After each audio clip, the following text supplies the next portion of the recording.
Hi friends, subscribe பண்ணி support பண்ணுற எல்லாருக்கும் ரொம்ப தேங்க்ஸ். ஸோ சப்ஸ்கிரைப் பண்ணாமல் யாரனா இந்த வீடியோ பார்த்தீங்கன்னா அவங்களும் சப்ஸ்கிரைப் பண்ணி சப்போர்ட் பண்ணுங்கள். ஸோ இன்றைக்கி என்ன பார்க்கலான்னு பார்த்தீங்கன்னா கிளாஸ் 4 தான்.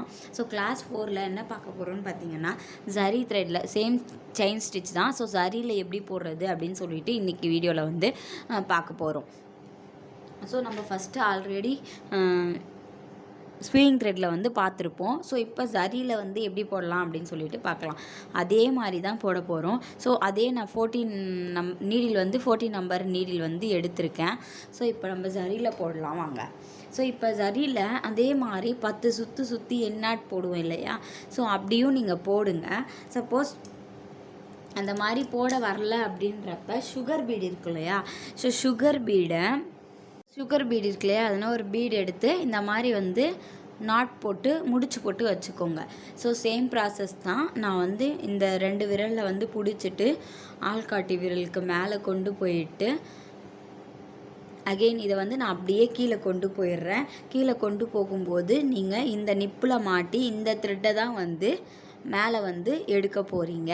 ஸோ இந்த ஜரி த்ரெட் வந்து எதுக்கு யூஸ் பண்ணுவோம் அப்படின்னு பார்த்தீங்கன்னா நம்ம ப்ளவுஸ் போடுவோம் இல்லையா? ஸோ ப்ளவுஸ் போடுறப்ப பார்டரில் வந்து நம்ம ஜரி கொடுப்போம். ஸோ டைலர்ஸ் வந்து ஸ்டிச் பண்ணுறதுக்காக. ஸோ அதுக்கு தான் வந்து இந்த செயின் ஸ்டிச்சை வந்து நம்ம யூஸ் பண்ணுவோம். இப்போ நான் கீழே கொண்டு போயிட்டேன், கிளாத்தை கீழே கொண்டு போயிட்டு இப்போ நான் ஸ்டிச்சஸ் போடுற பாருங்கள். எப்பயுமே வந்து பார்த்திங்கன்னா துளிப்புன்றது வந்து நம்ம சைடு இருக்கணும் இல்லையா? ஸோ கீழே குத்தி அந்த த்ரெட்டை வந்து மேலே எடுத்துட்டேன். கீழே வந்து அந்த இது வந்து உங்களுக்கு லாக் ஆகிடும்.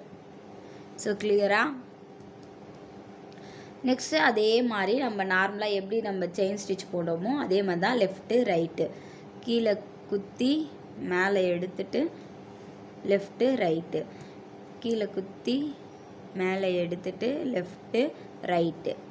ஸோ கிளியராக தெரியும்னு நினைக்கிறேன்.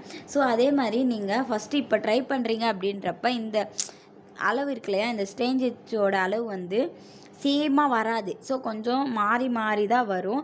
ஸோ நீங்கள் ட்ரை பண்ண வந்து அந்த அளவு வந்து டிஸ்டன்ஸ் வந்து கரெக்டாக வந்து உங்களுக்கு வந்துடும். நீங்கள் ஸ்விங் த்ரெட்டில் என்ன பண்ணிங்களோ அதே மாதிரி தான் போட போகிறீங்க. ஸோ அதை வந்து ஆனால் நீங்கள் இப்போ ஜரியில் போட போகிறீங்க. அவ்வளோதான். என்ன பண்ண போகிறோம்? அடியில் குத்தி மேலே ஒரு கீழே அடியில் ஒரு சுற்றி த்ரெட்டை வந்து மேலே எடுக்கிறோம். திருப்பியும் ஒரு குத்தி த்ரெட் எடுத்துகிட்டு லெஃப்ட்டு ரைட்டு.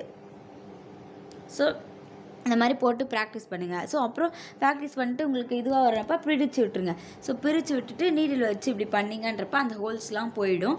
அகெயின் போட்டு ப்ராக்டிஸ் பண்ணிட்டு இந்த மாதிரி ஷேப்ஸ்லலாம் உங்களுக்கு எது பிடிச்சிருக்கோ அது போட்டு ப்ராக்டிஸ் பண்ணுங்கள். தேங்க்யூ.